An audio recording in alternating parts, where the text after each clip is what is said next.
Welcome back to Season 2 of Americanish Daughters of Diaspora. My name is Mariam Adela. And I'm Adela, and together we are the Daughters of Diaspora. So it's been a really, really busy time. Number one, thank you to everyone who watched Season 1. Our episodes are still available, Apple Podcasts, Spotify, YouTube, IGTV, and we're also now on TikTok. So it's been amazing to watch the show go on. And now that we're filming the second episode, there's a lot of things that are different. So number one, the studio has been updated. It looks beautiful. Looks More really colors. nice. More colors. Plant. Number two, the biggest change for me, plant. Biggest change for me is that when we were filming Season 1, I was in law school. Yeah. And I was, between studying for finals or having study groups or applying for clinics and all these crazy things, I realized I never actually talked about being in law school on the show. So, a quick recap for anyone who's considering going to law school. I'm just going to tell you straight out, it's very different from getting a master's. Getting a master's, you just kind of like go back to school. But when you talk to anyone who's been to law school, it's like, oh, you're going to law school. It's kind of like a train that's like moving and like you just have to like hop on the train. And there's specific stops that everyone, it doesn't matter what law school you go to, your 1L year is very structured. There's things that you do during your 2L year that all law students do in your 3L year. It's just kind of like, it matters less what school you go to and more like that you're doing well in the things that are standard baseline. So, for example, certain schools have clinics which do in-house work for certain areas. Like there's an immigration clinic or things like that. There's prosecutor clinics. And when you do a clinic, it's like you're working with a professor one-on-one. So it doesn't matter what school you go to. If you go to a clinic, it looks really good. And are you working with real people in real cases? Yeah, real people, real cases. It's almost like, for the most part, it's pro bono work that's being done by the school and this clinic. And the students are the ones that really take up that work, which is really interesting. That's really awesome. It's really cool. But I do have to say, like, now I started my internship, and it's been very different to get back into a work grind. Because before, whenever, we were thinking about filming and this, I was really, like, looking at my schedule for school where I had classes on certain days, and I know I had certain readings to do, and it felt like the work never ended. But now I'm interning, and I feel like now it's like the real work is never ending. And not that school's not real work. Law school is really, really, really hard. Talk to any lawyer and they'll all be like, yeah, law school's hard, especially in your first year.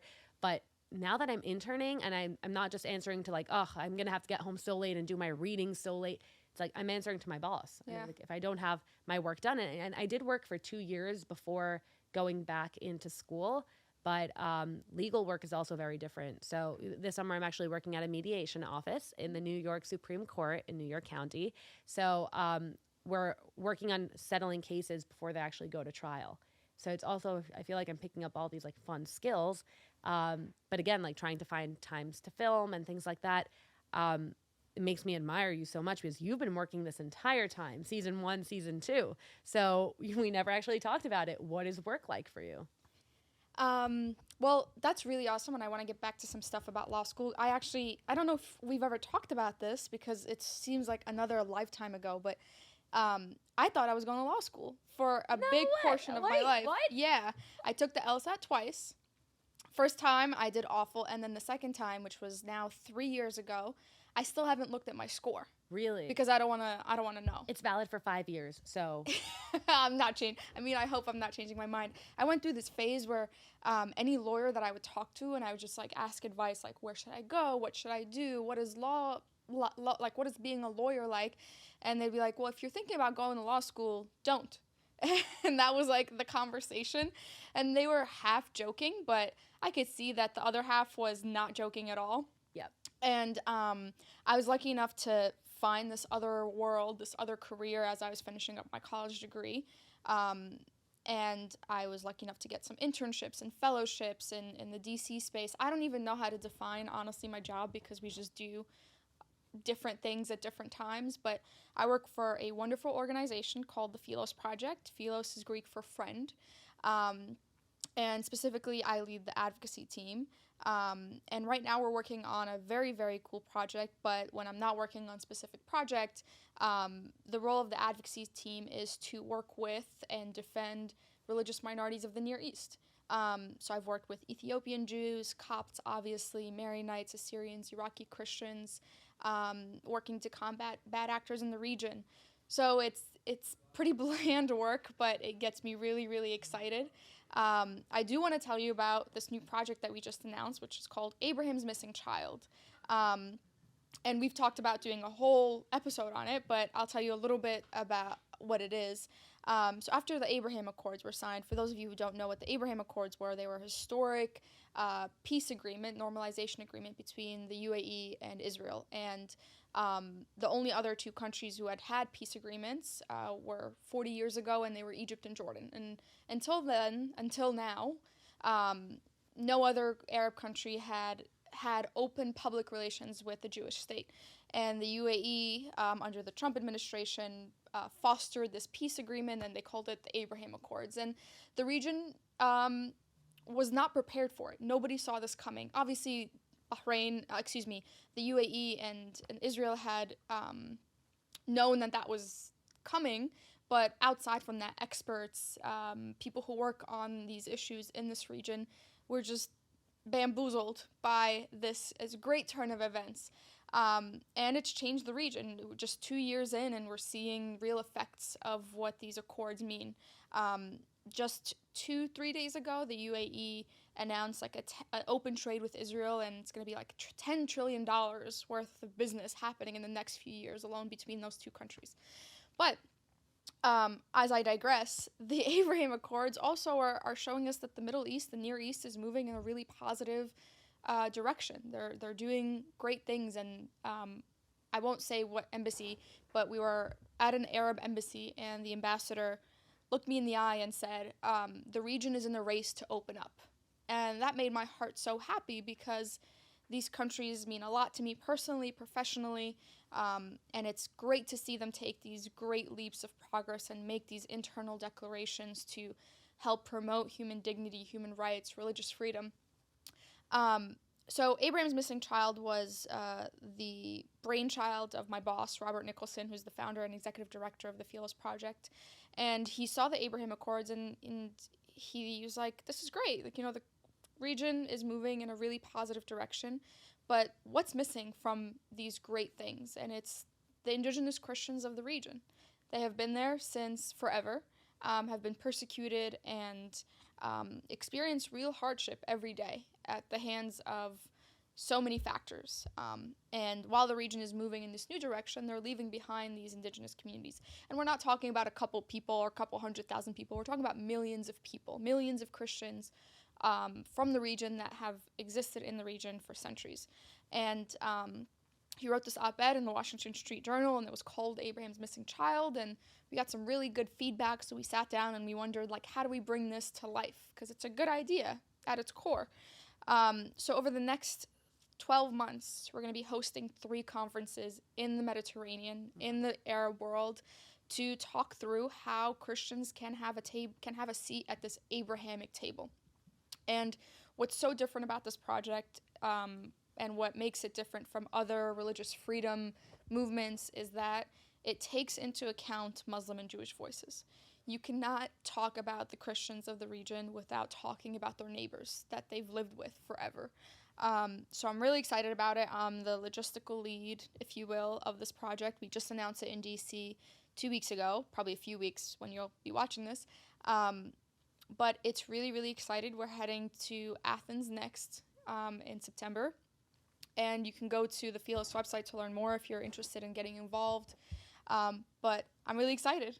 I have to say, it sounds amazing. And one of the things that sounds so amazing about it is whenever I talk to you, we're always like talking about like, oh yeah, well, I have to be in DC this week, or I'm traveling here, I'm traveling there. And I feel like you're always going out somewhere. And like back when I worked for 2 years before going back to law school, I was working with different schools across the US, but mainly in the Northeast. And I always had to travel to these schools, and it was one of my favorite parts of the job. Really? Yeah. So how do you like the travel, the up and down, like meeting with people? Like, did COVID affect any of this? Yeah, obviously COVID, I was still new at my role when COVID happened, so I was doing pretty much remote work. But now that things are opening up, and with vaccination, I feel a lot safer. I'm meeting a lot of people, and they're so much cooler than I will ever be, and I get to talk to them, and I get to sit and have coffee, and we get to talk about big ideas and life, and it's just, I feel very, very blessed. The traveling is exhausting, and I do pay New York City rent, and it makes me like itch when I think about like paying for a bed that I'm not even sleeping in half the time. But I love getting to see the world. I mean, we talked about our families, and it was whenever I wanted to travel when I was younger in college, I was always shut down. Like, it was unsafe or whatnot. You're a woman, you can't travel alone. So I would always like tell my mom as kind of like a threat, like, I'm gonna see the whole world. And she would always like be like, okay, like just very dismissive. And now that that dream is actualizing, like I'm getting to see the whole world, it's kind of becoming like a bucket list. I want to visit everywhere and see everything and meet everyone. And I'm lucky enough to do it for a living and get paid for it. I love that. Yeah. I love that. I'm not doing it for a living, but the internship I got is fully remote. So I will hopefully be traveling almost throughout the whole summer. Yeah. So I just got back from Mexico. I'm going to Brazil this week for a family wedding. Then I'm going to be in Israel for 10 days with my whole entire family, like grandparents to great grandkids. Like the whole family's going to be there.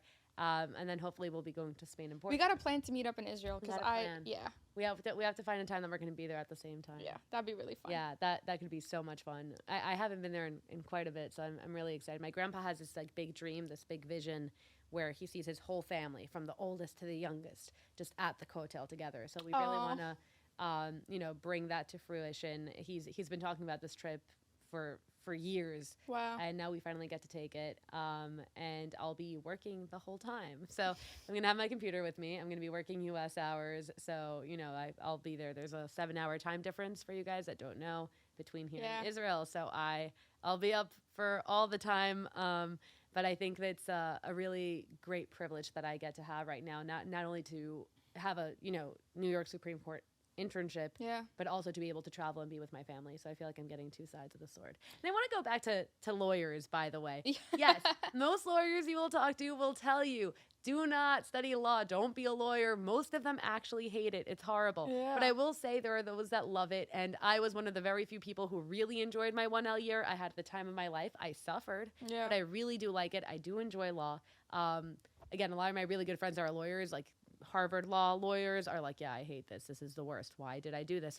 But at the same time, like, there's people who do enjoy what they do. And, you always find a little bit of both. And maybe I'm a psycho, but I like law. I think it's great. It's nice to actually know how the country works. Like, I'm learning so many things that I want to apply in my own life, where I want to show up and be like, did you know that's a tort?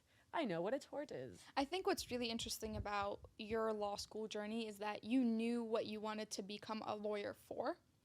I think the reason I wanted to be a lawyer, I had no reason that I wanted to be a lawyer. I think I just was like enamored by the lawyer, and I think my parents had it. I was like living my parents' dream, and I think I can't speak out of like experience because I obviously didn't go to law school, but I think that would be a big factor in making or breaking a law school journey or a law career.